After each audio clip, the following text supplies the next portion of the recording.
경제개혁연대 소장 한성대 김상조 교수님 나오셨습니다. 안녕하십니까? 네, 안녕하십니까? 네. 특검에 참고인으로 나가셨죠? 예. 네. 김상조 교수를 왜 특검에 부를까 의아했던 분들이 많아요. 네. 이분이 뭘 잘못했나? 제가 2월 12일 날, 예. 일요일 날 참고인으로 갔었는데요. 사실은 특검이 저를 부르는 거를 많이 망설였다고 해요. 아, 그래요? 이제 뭐 아시는 분은 아시겠지만 1차 영장 청구했을 때 기각이 됐지 않습니까? 네. 제가 며칠 전에 어느 신문에 컬럼을 썼는데, 예. 구속 안 될 수도 있겠다. 네. 핀트를 잘못 잡았다. 예, 라고 얘기를 했더니, 네. 이제 특검 쪽에서는, 이분이 이게 친구인지 적인지 구분이 조금 애매모호. 처음에는. 예. 네, 그래서 하여튼 뭐 그 이후에 이제 수사를 진행하면서 그래도 뭐 삼성 저격수라는 별명을 갖고 있는 사람이니까 예. 한번 불러서 얘기를 들어야 되겠다라고 했고요. 그래서 제가 가서 여러 가지 말씀을 드렸더니 조사를 받은 게 아니고 강연을 하고 오셨죠. 가서 검사님이 질문을 하시기 전에 검사님 제가 생각하는 말을 말씀드리겠습니다라고 하면서 아마 한 1시간 반 정도를 제가 떠들었던 것 같습니다. 네, 1시간 반 정도 강연을 하셨고 그때 특검이 영감을 얻었다고 해요. 우리가 포인트를 잘못 잡았구나. 포인트를 이렇게 잡았어야 되는 거구나 하고 포인트를 바꿨고 실제 포인트를 바꾸고 나서 여러 가지 우리가 예상치 못했던 압수수색이 다닥 금융인이 막 일어났죠. 아니 근데 그거는 좀 너무 과장된 얘기입니다. 그러니까 제가 겸손히 하시고요 계속. 제가 일요일 날 가서 참고인 조사를 받았는데 그 다음 날 또 이재용 부회장이 또 조사를 네. 받았는데 그리고 그 다음 날 2차 영장을 청구했거든요. 아무리 제가 쪽집게 강의를 했다고 하더라도 하루 이틀 만에 그게 뭐 수사의 방향이 바뀌고 그런 건 아니죠. 그 전에 특검이 정말로 수사를 잘 준비를 했었습니다. 네. 예. 겸손함은 제가 잘 알겠고요. 하지만 쪽집게 강사를 했어요. 그리고 실제 교수님이 그렇게 이것이 문제라고 지적한 부분을 정확하게 타겟팅을 해서 구속영장이 발부가 된 건 사실이죠. 예. 네. 요약해서 말씀드리면 자, 그 부분을 말씀해 주세요. 예. 왜 1차는 실패했고 2차는 왜 성공했는지 쪽집게 강의의 내용이 뭐였는지. 그 1차 영장 청구 때의 아주 핵심적인 포인트는 결국 이제 삼성물산과 제일모직의 합병을 위해서 다급한 상하장에 있었고 그거를 위해서 국민연금의 지지가 찬성이 절대적으로 필요했기 때문에 대통령 또는 이제 최순실을 통해서 국민연금을 압박해서 원래 해서는 안 될 짓을 하게 만들었다라고 얘기를 했는데. 맞췄죠. 근데 이제 여러분들 돌이켜 보시면 삼성이 최순실의 존재, 비선 실세의 존재를 파악한 것은 2014년 9월 대구 창조경제혁신센터에서 대통령과 이재용 부회장이 독대를 하면서 아마 즈음부터 이제 파악을 하기 시작을 했을 거고요. 그렇게 알려져 있어요. 예, 그리고 2015년 초에 이제 삼성전자가 승마협회 회장사를 맡게 되는데 그때부터 뭔가 얘기가 진행되지 않았겠습니까? 그런데 문제는 그 당시에는 엘리엇이 삼성물산의 주식을 사지도 않았을 때입니다.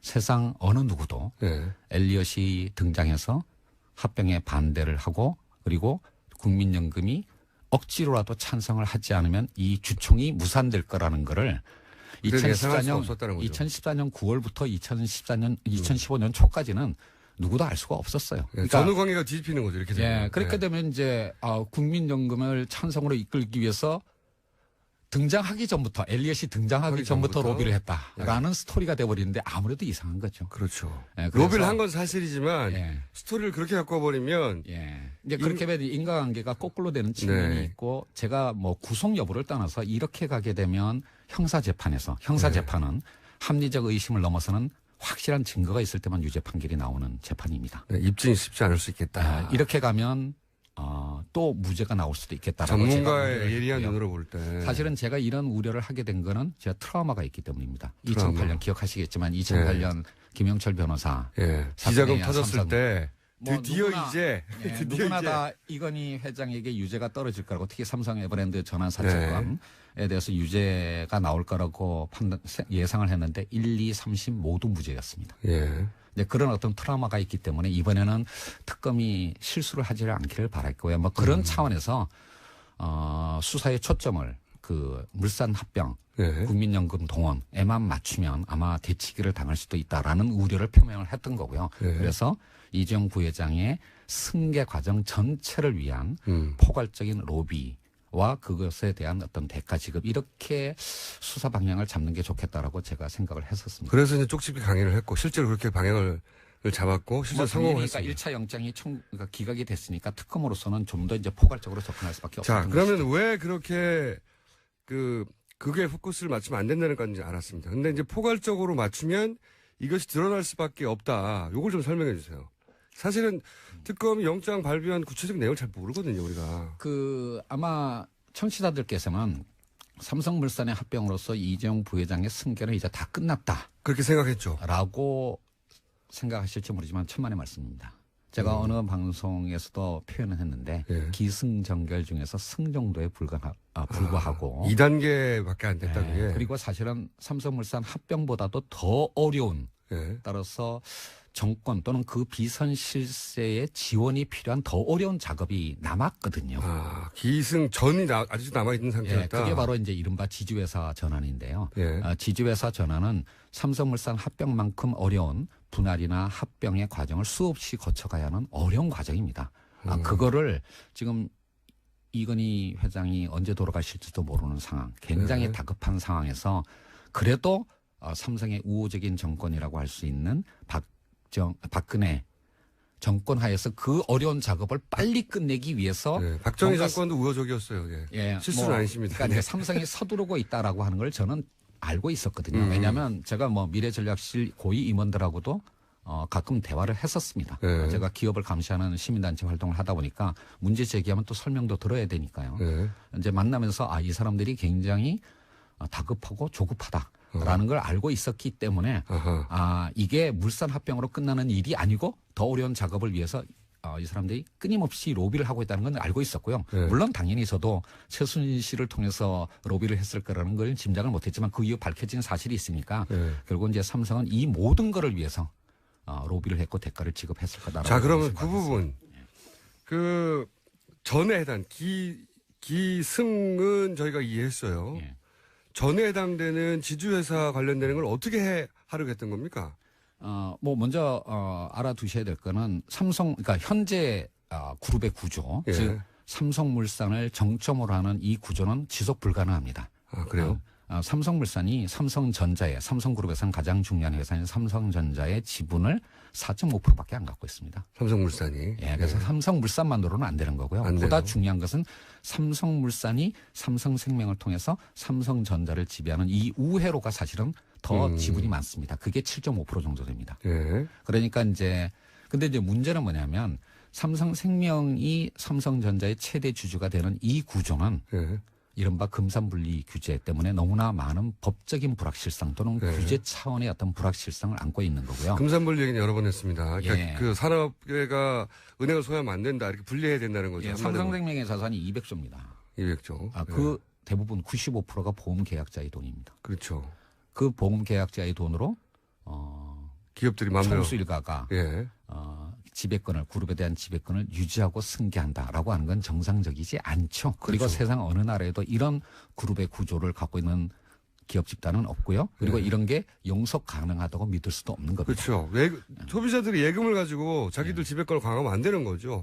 그래서 이제 바로 이런 어떤 금산분리에 따른 그 법적인 불확실성, 규제상의 불확실성을 넘어설 수 있는 안정적인 구조가 바로 지주회사인 건데 삼성그룹은 삼성전자라는 일반 회사와 삼성생명이라는 금융회사 두 개의 핵심 회사를 갖고 있기 때문에 이 두 개의 회사를 각각 지주회사로, 즉 하나의 지주회사가 아니라 두 개의 지주회사로 각각 만들어야 되고요. 그럴 필요가 있다. 하나로 만드는 건 불가능하기 때문에 금산분리 때문에 불가능하기 때문에 두 개를 만들어서 그 두 개를 수평으로 놓고 지배하거나 아니면 좀 더 이재용 부회장의 지분 지배력을 올릴 수 있는 방법을 이걸 수직으로 놓고 지배하는 방법인데 그 마지막 단계가 이른바 중간금융지주회사 제도의 도입이거든요. 그런데 많은 분들이 이 중간금융지주회사 도입을 위해서 삼성이 로비했을 거라고 생각하지만 그것도 아닙니다. 그것도 아니에요? 그거는 마지막 단계고요. 어떤 의미에서는 그 이전의 단계가 있군요. 그 지주회사 전환 과정에서 그게 오히려 제일 쉬운 겁니다. 마지막 단계는.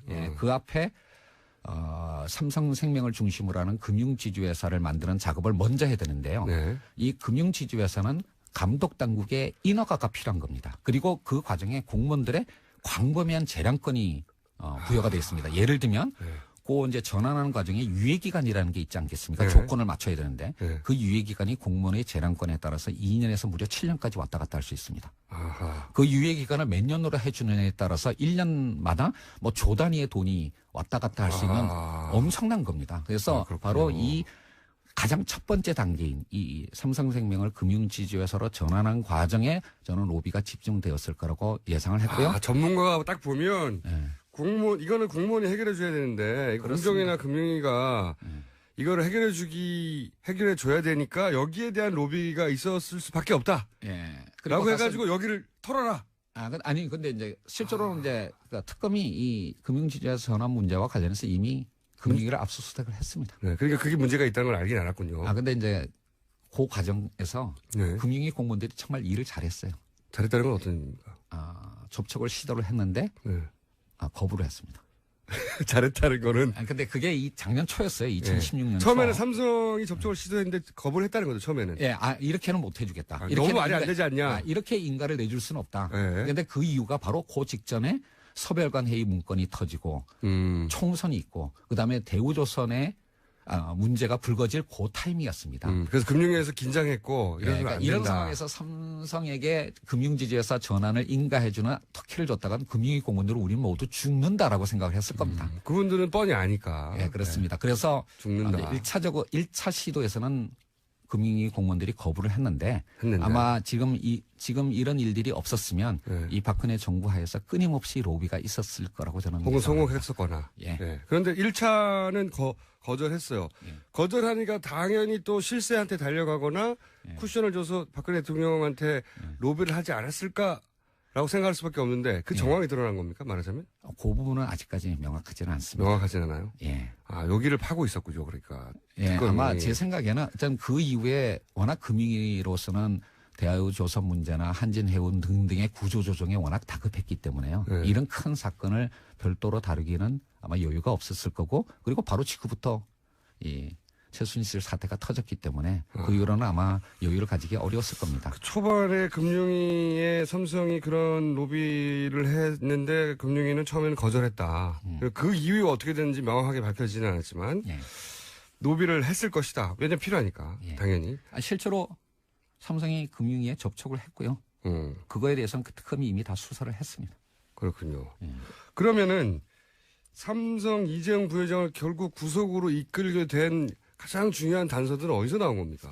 이미 이 부분은 언론에 다 부분씩 다 보도가 됐는데요. 네. 이제 삼성물산 합병건뿐만 아니라 그 이후에 나왔던 이제 바이오로직스 상장 문제나. 바이오로직스 상장 문제는 왜 중요한 겁니까? 계속 거론되는데. 그리고 이제 순환출자 해소 문제, 그 다음에 금융지주회사 전환 문제. 요 세 개가 이제 1차 영장 기각 이후에 특검이 이제 추가적으로 수사한 부분이고요.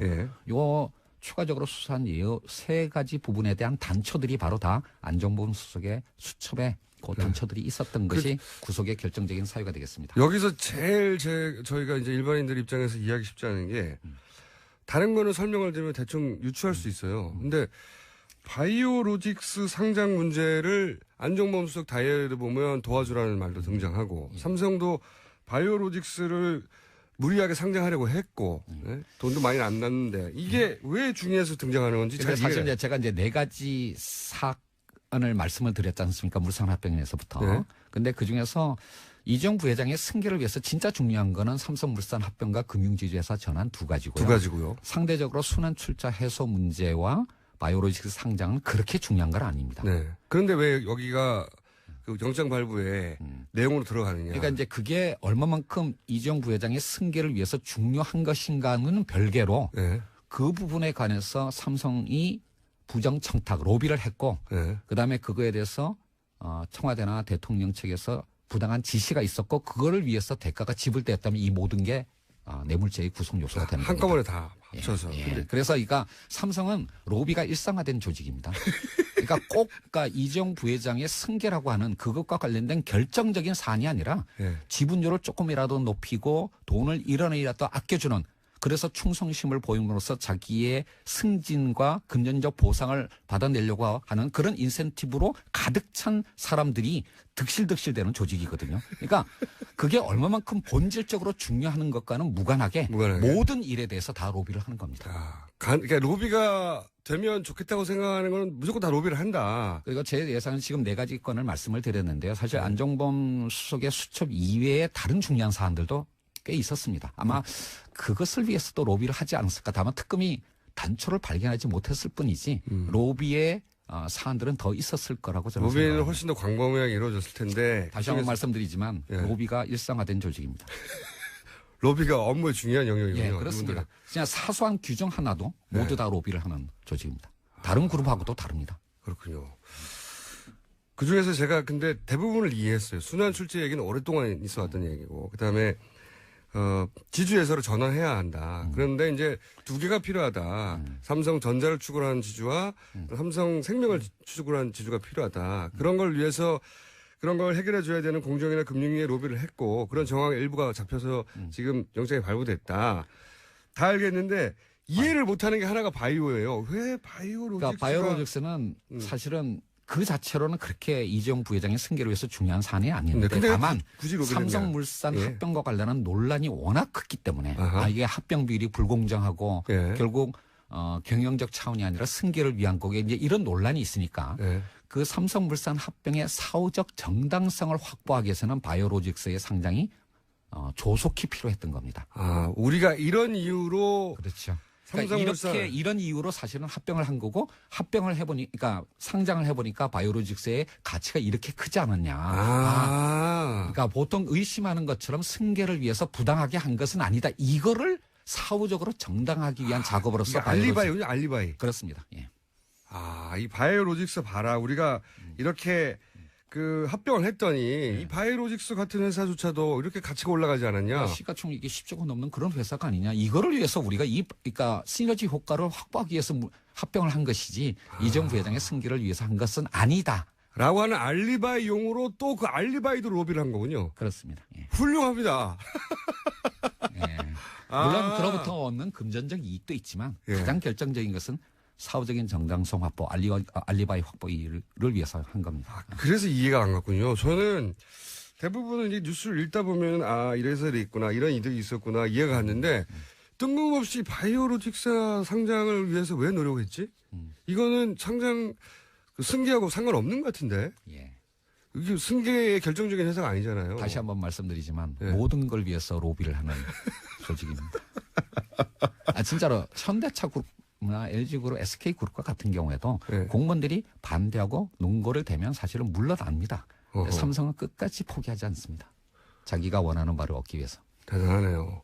그 과정에서 그 최동욱 전 검찰총장이 한 얘기가 있는데 뭐냐면 이런 재벌들, 특히 이런 로비 능한 재벌들의 경우에 수사를 해보면 단일 사안들은 다 합법적인 틀을 이미 갖추고 있다는 거예요. 그래서 단일 사안으로 이들을 잡기가 어렵다. 바로 이제 그 부분이 굉장히 중요한 포인트인데요. 뭐 순환출자 해소 문제나 바이오로직스 상장 문제나 그 자체로 보면 공무원들이 불법 행위를 했다라고 하기가 어렵습니다. 그 자체만 공무원에게는 언제나 광범위한 재량권이 주어져 있는 거거든요. 예를 들면 그 순환출자 문제 때문에 삼성 SDI가 삼성물산 주식을 1,000만 주를 팔아야 되느냐 500만 주를 팔아야 되느냐 재량권의 범위 안에 들어갑니다. 재량권의 안에 들어가는 공무원의 적법한 행위라고 하더라도 그것이 독자적인 판단이 아니라 외부의 상부의 지시에 의해서 그 판단을 하거나 판단을 바꿨거나 그리고 그 대가로 뭔가 금품이 지급됐다면 바로 그게 뇌물죄입니다. 그러니까 일어난 현상만 보면 아니 뭐 공무원이 1,000이나 500이나 판단할 수 있다. 그래서 그것만 바라보면 아무 문제가 없는 것처럼 보이는데 여기서 중요한 건 1,000을 500으로 만드는데 누가 힘을 썼느냐. 그렇습니다. 그걸 잡아내야 되는데 그걸 보통 못 잡아내잖아요. 그런 일들이 왜 했느냐. 그 전체 구도에서 한 부분 모자이크로 들어간 걸 다 짜맞춰야지만 얘기가 된다라는 거죠. 그러네요. 바이오로직 상장만 가지고 따지면 이게 승계하고 아무 상관없다고 말해버리면 진짜 없으니까 이해가 안 가고. 근데 이제 뭐 마지막으로 제가 좀 드리고 싶은 말씀은 벌써 마지막 하시게요? 아니 시간이 다 안 됐나요? 그러니까 그러네요 벌써.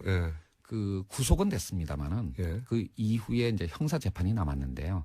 지금 안종범 수석의 수첩에 나와 있는 그런 어떤 단초들로 인해서 증거 인멸이나 어떤 범죄 중대성 혐의로 구속은 됐지만 이것만을 가지고 이재용 부회장에게 유죄 판결이 내릴 거라고 예단하기는 어렵습니다. 아직도.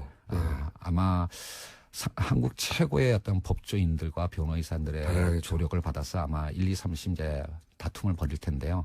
저는 정말 이재용 부회장이 유죄 판결을 받을 건가라는 부분에 관해서는 아직도 확신을 못합니다. 저도 그렇게 생각하는데 그렇다 하더라도 일단 특검이 해낸 거는 대단한 일을 해낸 거네요. 정말. 네, 그렇습니다. 더구나 2008년 삼성 특검에 비하면 지금의 특검은 엄청나게 수사를 잘한 겁니다. 그렇죠. 몇 점 주시겠습니까? 글쎄요, 뭐 이거는 굉장히 오만한 표현인데요. 정말 뭐 지금까지는 95점 드리고 싶습니다. 더구나 삼성과 관련된 부분에 관해서는. 정말 대단한 일을 해냈다고 보고 그래서 더더욱이 저희가 이제 안타까운 것은 특검이 연장돼야 되는데 저희가 교수님 모신 이유 중에 하나도 삼성을 구속한 것으로 끝나지 않았고 그리고 얼마나 집요하게 로비를 하는지 아까도 말씀드렸지만 삼성이 로비했을 거라고 짐작되는 제 개인적으로 짐작하는 사안들 중에서 아직 특검이 수사 안 한 부분들 많습니다. 단초가 발견이 안 됐기 때문에. 그리고 더 나아가서 두 개의 공익재단에 출연할 나머지 그룹들에 대해서는 아직 수사도 못했습니다. 착수도 못했습니다. 손도 못했죠. 네, 이런 부분 즉 한국의 어떤 기업 지배 구조를 개선하고 더 나아가서 정경유착을 근절하기 위해서는 특검 수사가 여기서 멈춰서는 안 된다고 생각을 합니다. 차동욱 전 검찰총장은 1년을 해야 될 거라고 하던데. 맞습니다. 이처럼 복잡한 사안이라면 일반 검찰이 했다면 1년 이상 했을 겁니다. 그리고 훨씬 더 많은 인력으로.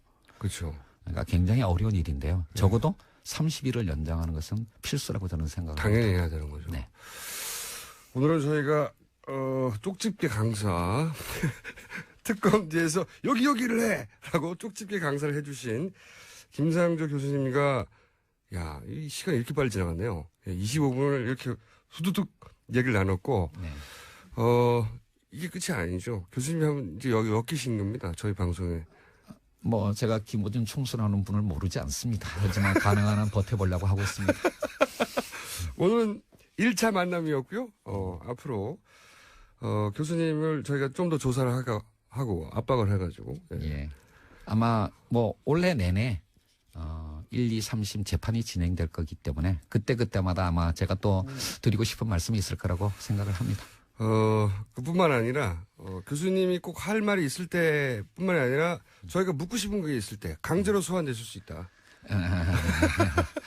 자, 전문가시거든요. 그리고 사실 삼성 관련해서 20년 넘게 삼성이 어떻게 이겨왔는가 대한민국의 사법 시스템을 이겨왔어요, 사실은. 근데 사실은 많은 분들이 저를 삼성 저격수, 삼성만을 파는 사람이라고 생각하지만 사실 저나 경제개혁연대는 우리나라의 주요 그룹들 전부 그리고 상장 기업들 대부분을 사실은 데일리 모니터링을 하고 있습니다. 그중에서 다른 그룹들하고는 이미 오래전부터 대화의 채널이 확보됐기 때문에 법률적 수단을 동원하는 마지막까지 가지 않는 경우들이 많았는데요.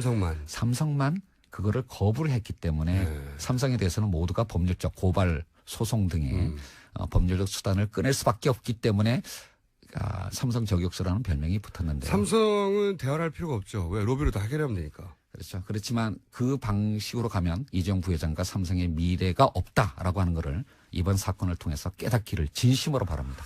오늘 여기까지 하겠습니다. 감사합니다. 네. 지금까지 한성대 김상조 교수님이었습니다. 친절한 에이스 시간. 요즘 버스 기사님들, 화물차 기사님들, 택시 기사님들 많이 듣고 있다는 문자 받고 있는데요. 굉장히 재미있는 문자가 하나 왔습니다. 차 오디오가 고장이 나가지고 채널이 안 돌아가서 교통방송만 나온다고. 그래서 할 수 없이 뉴스공장을 듣게 됐다. 할 수 없이. 그런데 듣다 보니까 이제 중독이 돼버렸다. 제가 이제 방송 초반에 말씀드렸어요. 제가 발음도 안 좋고 성격도 안 좋고 그러나 듣다 보면 중독이 된다. 중독이 될 것이다. GS25 사장님 서산 성현읍에 있는 항상 GS25에 들어온 손님 모두를 들으라고 뉴스공장을 듣고 있다고 합니다. 네. 당연합니다. 네. 앞으로도 널리 퍼뜨려 주시고 네. 답답합니다. 모릅니다 한번 틀어주세요. 어제 저희가 한번 틀어드린 트로트 네. 우병우 민정수석의 영장 기각에 대한 울분과 분노를 음악적으로 승화한 트로트. 모릅니다가 아니고요. 모르쇠입니다. 네. 자, 인터넷에 검색하시면 모르쇠 나오고 저희도 앞으로 다른 버전도 틀어드릴 것이고 이 모르쇠는 아마 후속이 엮였다가 나올 예정으로 알고 있습니다. 네. 곡이 완성되면 저희한테 가장 먼저 소개하기로 했으니까 기다려 주십시오. 여기까지 하겠습니다. 도시건축가 김진애 전 의원 나오셨습니다. 안녕하십니까? 네, 안녕하세요. 네. 사실 안녕치 못합니다. 아유, 하루하루가 매일. 스트레스 받아요. 아, 정말 스트레스. 이게 정말 일이 안 잡혀서 네. 미치겠어요. 그리고 우리가 헌재에 몇 명이 필요하고 몇 명이 이상이면 안 돼요. 이거 어떻게 알았겠어요. 그런 것도 정말 공부를 해도 이렇게 공부를 하는 방식이 좀 포지티브하게 공부를 해야 되는데 어저께는 정말 우울했습니다. 그러니까 좀 7명이면 네. 안 되고 8명이면 어쩌고 이거는 사실 평생 알 일이 없는 사안이었는데 네. 너무 많은 국민들이 알아요 이제. 네. 그리고 거기 헌재 재판 정이 이제 인터넷으로 생중계 되거든요. 그럼요. 그러다 보니까 그걸 보는 사람들은 많아요. 네. 멍하니 보고 있는 겁니다, 그냥. 네. 그걸 한번 보기 시작하면 저게 무슨 막장인가 싶으면서도 혹시 무슨 일이 벌어지지 않을까 싶어가지고 내가 보고 있으면 그래도 뭐가 어떻게 달라지겠지. 정말 이 국민을 이렇게 스트레스로 시달리게 만드시다니. 이게 이제 홈쇼핑 중독하고 비슷해요. 맞아요. 홈쇼핑 중독은 내가 안 보는 사이에 좋은 물건이 지나갈까봐. 근데 이런 방송은 대부분 한 7, 80% 아무 일도 아니라거든요. 네. 그냥 절차만 진행되는데 내가 안 보는 사이에 사건이 일어날까봐 글쎄 말이에요. 계속 보게 돼요. 네. 그리고 보고 나서 스트레스 받고. 스트레스 엄청나게 받아요. 근데 또 봐요. 화나가지고.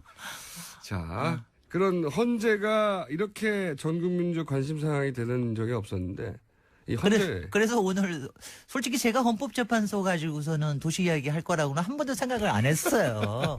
왜냐하면 헌재 어디인지도 몰라요 대부분. 국회나 청와대 이런 거는 그래도 우리 국민들하고 많이 가깝기 때문에 네. 뭐 좀 충분히 얘기할 수 있고 우리도 자주 가고 그러는데 뭐 솔직히 헌법재판소 어디에 있는지 무슨 상관이면 어떻게 생겼으면 없죠. 무슨 상관이냐. 헌법 소원하는 사람들만 알죠. 네네. 그랬는데 이렇게 저는 한번 국민적인- 해봐서 압니다. 근데 요새는요.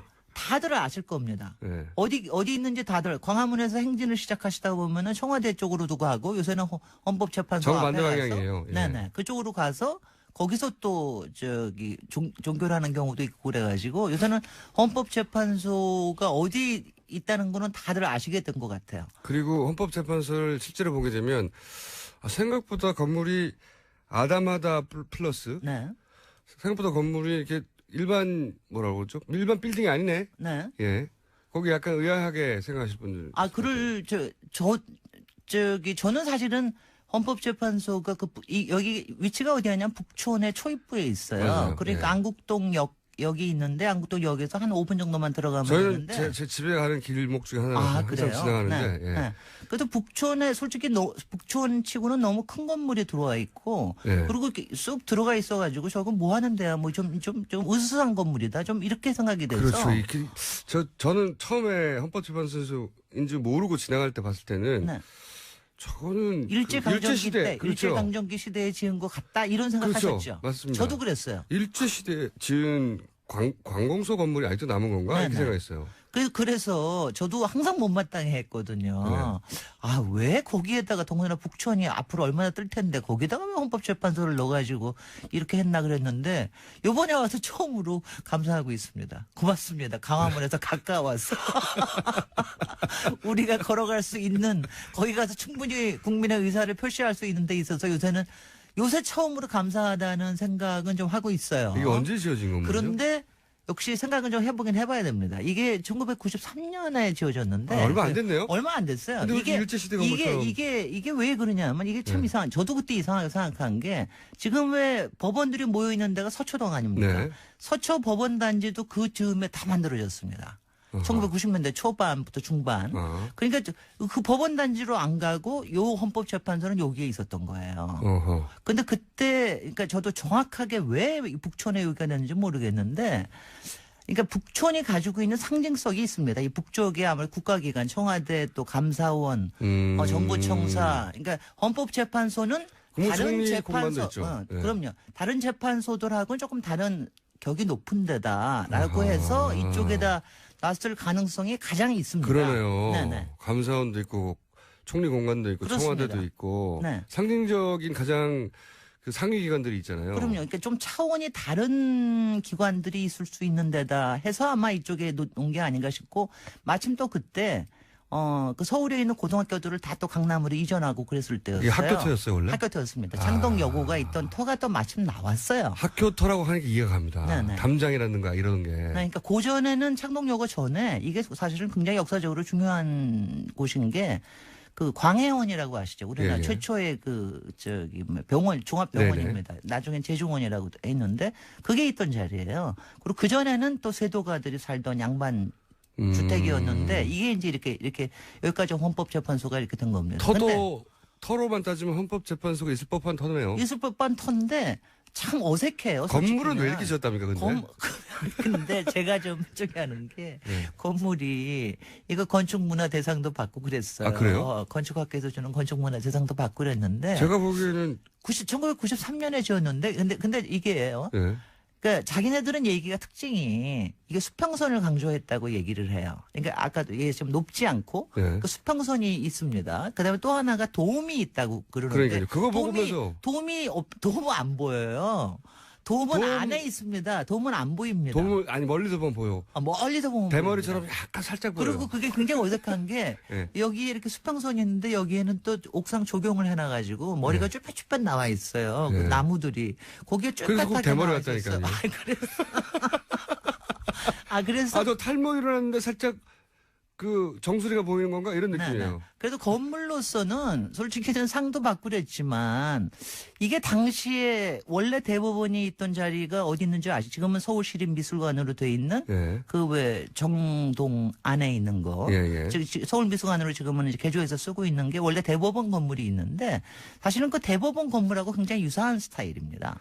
그러니까 당시에 사람들이 가지고 있던 90년대 게 감성인가요 이게? 그런 것 같아요. 그러니까 이게 뭐냐면 서초동의 법조단지에 가면 법조단지만 하더라도 그러니까 솔직히는 막 법조단지라는 게 오피스하고 막 그 정말 뭐 정의와 뭐가 살아있는 데가 아니라 주상복합이에요 완전히 그냥. 주상복합이고 예. 세속적이고 이 세상에 나쁜 것들은 거기 다 모여 있는 거 아닙니까? 법하라 장사하는 사람들 그거 먹고 사는 사람들 뭐 해가지고 그래서 굉장히 정말 그 시장 같은 그런 분위기인데 네. 이게 헌법재판소만큼은 조금 좀 품위를 갖추자. 좀 이렇게 권위를 있게 만들자라고 얘기했는데 권위 있어 보이지는 결과적으로 않아요. 봐서는 꼭 그런데요. 여기서 이제 다시 외국 거하고 좀 비교를 해보면 헌법재판소라고 그래서 꼭 그렇게 권위가 있어야 되느냐? 이거는 아실 겁니다. 우리 국민들도 헌법재판소가 몇 나라에만 있는 기관입니다. 우리나라에 있고 독일에 있고 오스트리아에 있고. 미국에 없어요. 미국에서는 대법원에서 그냥 아예 대법원에서 이걸 하죠. 합니다.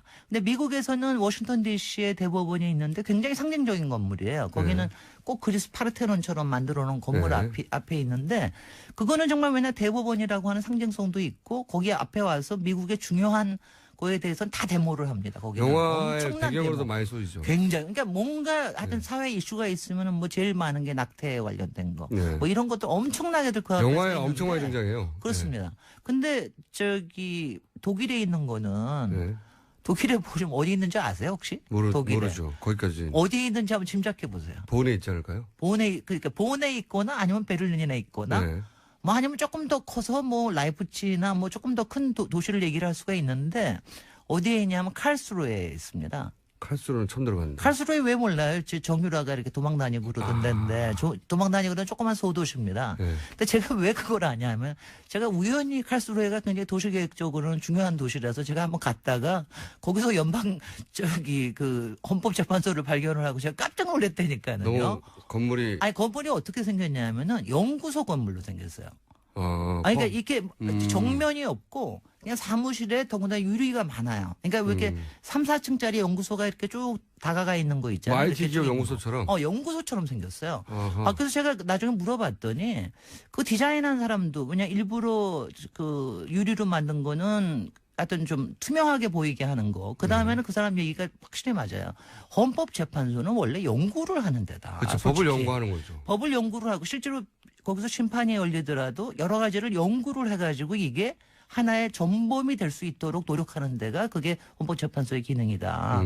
그게 참 말이 맞아요. 헌법 연구관들이 우리도 있죠. 그래서. 네. 네. 그래서 우리도 지금 헌법 연구관들이 굉장히 큰 많은 일을 하는데 우리 헌법재판소는 하여튼 재판소라는 것의 그 권위에 조금은 좀 너무 조금 신경을 썼는데 사실은 좀 실패한 게 아닌가. 아니, 바로 일제강점기 건물처럼 느껴진다는 게 얼마나 안 좋습니까? 제가 건물에서 특별히 조약이 있는 것도 아닌데 네. 지나갈 때마다 그런 걸 느끼거든요. 네. 일제강점기의 관공서 건물의 전형적인 느낌이 난다. 네, 근데 거기에 신기하게 무궁화가 있구나. 네. 그 무궁화 9개가 무궁화들이 쫙 쫙 있어요. 있습니다. 네. 무궁화 9개가 있는데 저게 왜 무궁화를 박았을까? 그리고 탈모인가 이런 거 끝에 살짝 잘 안 보이는 돔 끝에. 그러니까 참 정말 그게 어려운 것 같아요. 그러니까 건물의 어떤 상징성과 그다음 그 안에 기능을 이렇게 잘 할 수 근데 이제 헌법재판소는 위치도 좀 고르려니와 이게 땅이요. 네. 이 옆으로 길어요. 예, 맞아요. 옆으로 기니까 그리고 밭아요. 깊지가 않아요. 깊지가 않으니까 거기 그런 데다가 여기에 보면은 이렇게 기단을 만들어 놨어요. 그러니까 앞에 이렇게 단이 있어서 앞에 도로가 하나 있고 또 하나 도로가 올라가서 입구가 있습니다. 그리고 네. 뒤에 도로가 없어요. 예, 그러다 맞아요. 보니까 앞문만 있어요. 앞문만 있어요. 네. 그러니까는 도로만 있어가지고 그래가지고 더 권위적으로 보이고 그러죠. 왜냐하면 보통 이런 거 할 때는 특히 이제 관공서나 이런 거 할 때는 뒤로는 차가 다 들어가게 하고 헌법재판관들도 그쪽에 좀 내리게 하고 다 그렇게 하고 난 다음에 앞에는 조금 좀 이제 퍼블릭하게. 뒤에는 주택가거든요. 그렇죠. 여기는 지금 뒤에는 바로 또 거기 윤보선가도 또 맞닿아 있고 그렇습니다. 주택가도 목촌에. 있고 뭐 네. 허물 수가 없어요. 그 뒤에를. 그렇습니다. 예, 그것까지 그러니까 가족을 하니까 문이 도로 면으로 바짝에 붙어 있고 글쎄요. 그리고 길어요. 네. 이런 중요한 건물이 이렇게 적어도 정사각형이거나 네. 땅이 아니면은 어쨌든 안쪽으로 뭔가 있을 것 같은데 네. 보이는 게 답니다. 네. 근데 여러분들도 쉽게 가보실 수 있습니다. 이게 지금 북촌 투어의 하나예요. 그러니까 저는 충분히 가보시라고 그러고 싶은 게, 제가 지난번에 얘기했던 운영궁 양관이 있는 거기에서 별로 얼마 안 멀습니다. 한 3, 4분만 한 5분 정도만 걸어가면 되고, 그래서 여기서 북촌을 쭉 가시면, 북촌에 그 뭐 카페나 그런 데만 가보지 마시고, 여기 안에 들어가면은, 건물 안은 별로인데 이 바깥이 참 좋아요. 그 옛날에 그래요? 창동여고에 있던 여기에 이제 그 정원들이 여기에 몇백 년 된 백송도 있습니다. 제가 우리나라에. 보기에는 말이죠. 네. 이게 이제 그 무궁화 9개가 그러니까 헌재 재판관 9명을 상징하는 거라고 네, 네, 이제는 맞습니다. 알게 됐어요. 네. 이렇게 알게 됐는데 탄핵이 인용이 되잖아요. 네. 여기가 굉장히 역사적인 장소로 많은 사람들이 나중에도 네. 여기서 탄핵이 됐구나 결국은 왔다 갔다 할 장소가 될 거고요. 네. 100만 분의 1로 기각이 된다. 네. 이 건물 조심해야 된다. 아니야, 건물 조심하는 것뿐만이 아니라 건물 자체도 조심해야 만약 돼요. 기각이 되면 헌법재판소라는 기관 자체에 대한 말하자면 여러 가지 논의가 새롭게 있을 그래서 가능성이 그런 있습니다. 얘기도 있죠. 헌법재판소가 사라지게 하는 네. 판결이 될 수도 있고. 솔직히 다들 아시지는 않더라도 헌법재판소하고 대법원 사이에 갈등이 상당히 있습니다. 그거는 저도 이제 판사 출신 분들한테 들었는데 우리는 판사가 아니니까. 근데 요약하면 옥상옥이 아니냐. 그래서 말이죠. 예. 네. 왜 대법원 미국은 연방 대법원 판결하면 끝나는 건데 네. 대법원에서 판결했는데 또다시 헌재가 대법원과는 상이한 판결을 할 수 있거든요. 네. 위헌 신청을 해가지고. 네. 그러면은 대법관 입장에서는 자존심이 상하는 거죠. 그렇습니다. 최종 대법원 우리나라에서는 4심이라는 얘기가 그래서 나오네. 3심이 네. 아니라 4심이라는 얘기가 가끔 나오는 게 바로 그렇습니다. 그래서 대법원과 헌법재판소가 사이가 안 좋고 네. 또 그런 얘기도 하더라고요. 그 진급 어쨌든 여기도 이제 직장이잖아요. 그럼요. 네, 직장이죠. 네. 네. 당연히 그러니까 승진이 중요합니다. 네. 어느 직장이나 마찬가지고. 이분들 다 생활인이에요. 네. 이분들 뭐 사법부의 독립성을 존중하고 그건 그거고 그건 그렇게 해야 되는 거고 행정입법 사법부 사이에 이분들도 다 직장인이기 때문에 다 승진도 중요하고 자식 교육도 중요하고 물론이죠. 다 그게 더 중요한데 근데 승진의 이 순위를 따져보자면 대법관들이 더 일을 잘해서 승진을 잘했던 사람이 가는 곳이다. 그렇습니다. 뭐 사실은 뭐 이런 얘기가 있죠. 이런 얘기 지금 하면 안 되는데 사실은 네. 대법관이 못 돼서 헌법재판관이 됐다. 헌법재판관이었다. 뭐 이런 얘기들이 뭐 시중에 물론 이건 있죠. 일각의 얘기예요. 네네. 뭐 반대로 생각할 수도 네네. 있죠. 근데 그렇게 생각할 만큼 네. 서로 이제 사이가 안 좋다. 네. 근데 지금 여하튼 간에 헌법재판관, 요새 헌법재판관, 솔직히 헌법재판관이 누군들 저하고 무슨 상관이 있습니까? 이때까지 아무 상관이 없었죠. 솔직히 헌법재판소장도 그렇고 국회에서만 난리를 치는 거지. 어차피 뭐 잘하겠지 뭐 이런 정도인데. 지금은 아니에요. 지금 요새 강일원 재판관에 대한 팬심이 얼마나 대단한지 아십니까? 재판관 한 사람 한 사람에 대한 정보와 지금 성향과 이런 기사도 물론 많이 있지만 그런 걸 파악하고 있는 사람도 되게 많아요. 아니 그리고 그런 막장이 진행되는 가운데서 평정심과 그리고 그거의 질서를 잡아나가는 이게 좀 법관이 좀 다르긴, 요새 조금 그래서 그건 있어요. 좀 다르긴, 좀 많이 존경해줘야 되겠다. 좀 더 기대를 많이 해줘야 되겠다. 결과가 가를 겁니다. 물론 아무리 결과가 가르게 될 겁니다. 진행을 잘해도. 그래서 헌법재판관님, 이 9개 무궁화님들 지금 8개만 남아있지만, 비록 건물은 좀 그렇고, 너무 좀 퇴행적으로 느껴지고 그러지만, 그 가지신 높은 고매한 정신과, 그리고 엄정하고 그리고 치열한 법 의식으로 좋은 판단을. 이분들이 느낄 그 부담감은 상상하기 힘들어요, 사실은. 그런데 바로 그거예요. 칼스루에 독일에 왜 헌법재판소를 칼스루에라는 이 작은 도시에 갖다 놨나라고 하는 게 그때 그거였습니다. 모든 로비에서부터 벗어나게 하기 위해서. 그러니까 이거는 그러니까 정말 연구를 거쳐서 해야 되고 법정에서 다루어져야 될 일이지 거기 와서 피켓 뜬다고 해야 되는 일은 아니다. 그러니까 미국은 완전히 다르잖아요. 그렇죠. 미국 같은 경우에는 피켓을 든 힘에 따라서 사실 판정도 많이 달라지거든요. 맞습니다. 네, 그리고 미국에는 또 이 대법관이 종신제 아니에요. 완전 종신제래 가지고 사실은 지금 우리 탄핵 박근혜 대리인단에 계신 여러분들, 80대 분들, 70대 분들, 그런 분들이 거기에는 대법관으로 많이 또 앉아도 계시죠.